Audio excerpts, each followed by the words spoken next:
खुलुमबाय नोंथांमोनखौ बयखौबो आंनि गोसो गोरबोजों जोंनि YouTube चेनेलाव आङो बरायो। दिनै जोंनि हादरावहाय गोबां ख्रिस्ट'आरि बिदा फंबायफोरा गोबां नासयनाय आरो नाख्रेबनायजों भुगिनांगासिनो दङ आरो जुदि बै भुगिनांनाय आरो नासयजानाया जोंनि जिउआव फैयोब्ला बा जोंनि जायगायाव जायोब्ला नोंथांमोनजों जायोब्ला आंजों जायोब्ला जोङो मा राहा लानाया मोजां जागोन जोङो बेनि बारै जोङो दिनै एसे सावरायलायगोन।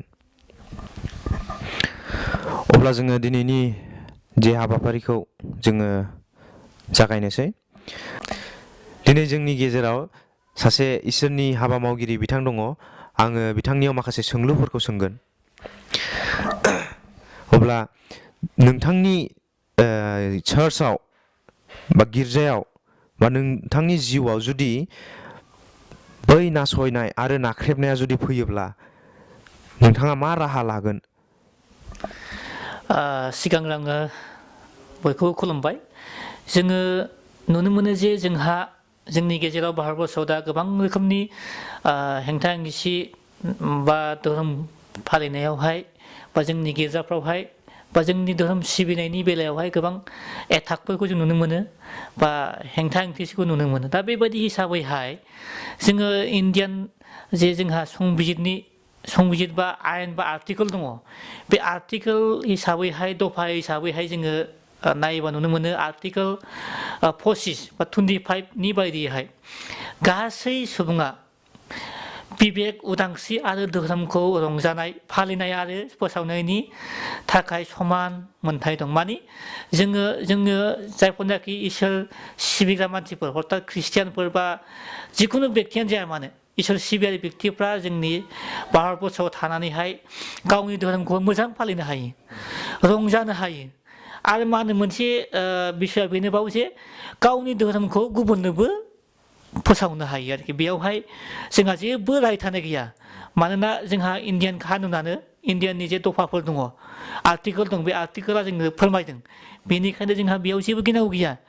दिनै जोङो जुदि जोंनि फोसावनायफ्रावहाय बा जोंनि धर्म फुजिनायावहाय फालिनायावहाय रंजानायाव जुदि माबा मोनसे गिदिर मोनसे जाथायफोर जायोब्ला बा एटाकफोर जायोब्ला जोङो बिथांमोननि सायावहाय जोंहा माखासे IPC सेक्सन जायखौ जों इण्डियान पेनेल कड होनना बुङो, जों बे मानि पेनेल कड हिसाबैहाय जोङो सेक्सनखौ लगायनानै जोङो आयेननि राहा लानो हायो। जोङो नायबा नुनो मोनो बिसेसकरि जोङो सेक्सन 295 हिसाबैहाय जों नुनो मोनो जायखिजाया माने धोरोमारिफोरखौहाय माने लाजिफोनाङोब्ला बा सिबिग्रा जायगायाव थांनानै बै सिबिग्रा जायगाखौ एटाक खालायहैयोबा, बुख्रुब बुसि खालायहैयोब्ला, बै जायगायाव थांनानै नांलाय खमलाय खालायहैयोब्ला, बै जायगायाव थांनानै बुलाय बुसि खालायहैयोब्ला अब्ला जोङो इण्डियान पेनेल कड जोंहा जे IPC दारा दङ, बे दारा हिसाबैहाय जोङो मा खालामनो हायो बिथांमोननि सायावहाय जोङो जायफोरनाखि एटाक खालायफैदों बिथांमोनखौ जोङो आयेन बायदियै जोङो राहा लानो हायो। आरोबाव जों नुनो मोनबावो सेक्सन 153A। बे सेक्सन 153A हिसाबैहाय जों नुनो मोनो जे जायखिजाया थाखोनि धोरोम एबा धोरोमारि फोथायनायफोरखौहाय अपमान खालामफैयोब्ला बा बिथांमोननि सिबिग्रा जायगायाव थांनानै जुदि दुखु मोननाय मोनसे खामानिफोर मावोब्ला, हमना लाबाय जोङो गोबां समावहाय जों नुनो मोनो जे ससियेल मिडियाफ्राव भाइरेल जायो जे थांनानैहाय गिर्जायावहाय बुख्रुब बुसि खालायहैयो, लाजि फोनांहैयो, अपमान खालायहैयो, सोबाहैयो बा मोनसे गिदिर गाज्रि घटनाफोर खालायहैयो।